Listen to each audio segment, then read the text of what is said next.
What's going on, Jeromes? Happy hump day, happy Wednesday. Wolves in 4, Nas Reed. And so I don't have any tattoos. Like, I've always sort of wanted one, but I can never decide exactly what I want to get. But do I get a Nas Reed tattoo? I don't know, man. But we got some Q's, we got some A's, so let's dive on. Hooper, do you think Ty Chandler will get the same amount of carries as Aaron Jones? So it's going to be interesting to see how the running back carries get divvied up because they're the top two guys, and then you got King Kenne as well as Dwayne McBride. So I think that it will be pretty close to an even split. Like, they love Ty Chandler. Ty knows that he has to work on his pass protection. Aaron Jones is still a solid all-around running back. 5 straight 100-yard games to close out the 2023 season, including playoffs, as well as he's a great leader, great pass protector as well. But also, like, Aaron Jones has always been in a timeshare in Green Bay. Like, his entire NFL career, he's never been like that lead alpha back. And I don't think Kevin O'Connell wants that. I think that sharing the workload and keeping guys fresher later in games, later in the season is important. Also, Ty Chandler is explosive, man. Like, Ty Chandler's a ton of fun.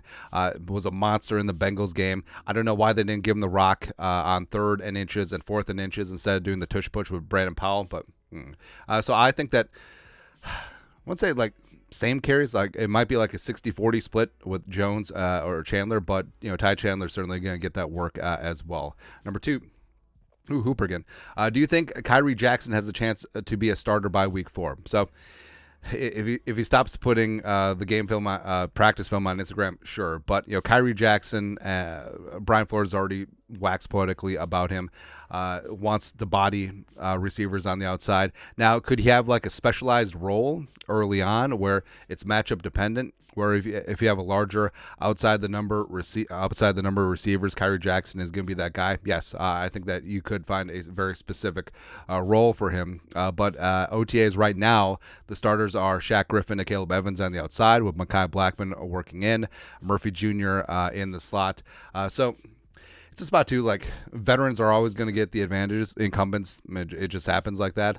But you're not going to see any shifts in OTAs or mandatory minicamp per se. And even training camp, I think it's generally the rookies are going to be on the 2nd, 3rd team. They have to earn their stripes and whatnot. But once you get into training camp, and especially once the pads come on, then you're going to start to see guys rising. And especially once joint practices, preseason games come along, then you're going to see, hey, if rookies are going to rise up, they're going to start rising up. And I think that Jackson was drafted with a specific role and usage in mind, and I think that Flores is going to let him go do that.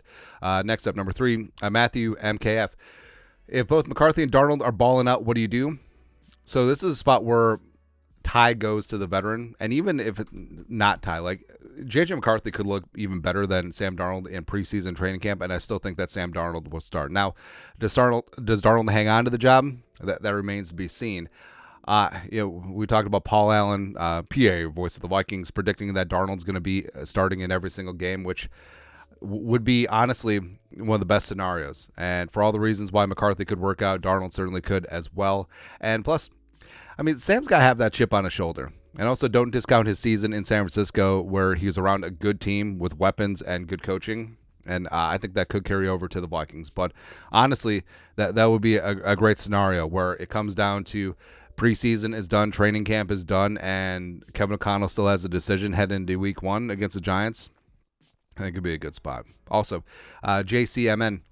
How much game time will J.J. McCarthy see in the Vikings preseason games? Will Sam Darnold start some preseason games? Any rookies are you excited to see start preseason? So I think that since Darnold is new, I think that he will get extensive run in the preseason, and I think it's a spot where it could be like a 50-50 split between Darnold and McCarthy because I love me some Jaron Hall, except he's a non-factor. Nick Mullins is a veteran who has 2 years in the offense, so you don't really need to see too much from him. You kind of know what you get, and you want to.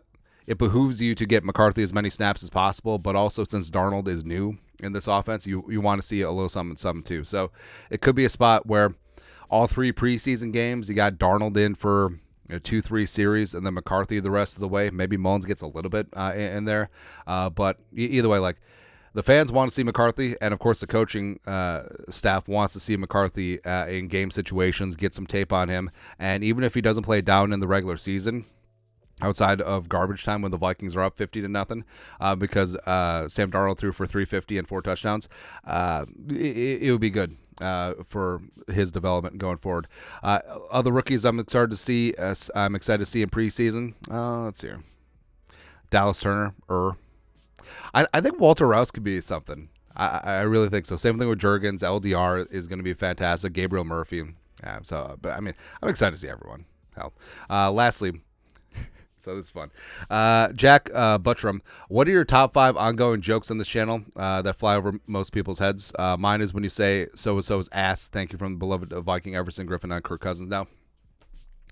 There's a lot of them. So I feel like I feel like one of the great things about a channel that's kind of small and niche is that when new people come in, like, they don't get the jokes. Like, what's that term? Like, esoteric? Doesn't matter. But I love the Rob Thug Life Brzezinski, who has a mullet now. It's fantastic. The Cap is a Myth. Sean Payton, douche. The conspiracy theory meme is great. Or hell, just the Jeromes one. Why does it call people Jeromes? Why not? Or Jerome Ezekiel, blah, blah, blah. The just sampled from Jocko. Not good, which is great. Ass, thank you. Tim Pot, Pizza Ranch Dictator, now the Waffle House Dictator. It's like just random things that we say and just sort of get ingrained, like they were never planned, but organically they just become shtick and ongoing jokes, and it's fun. I don't know, keeps things fun. Like, this is still fun for me, which is fantastic because that's the name of the game. But hell, what are your favorite ongoing jokes? Let us know in the comments. Yeah, you guys are the best. You know what to do. Happy Wednesday. Skull Production Value.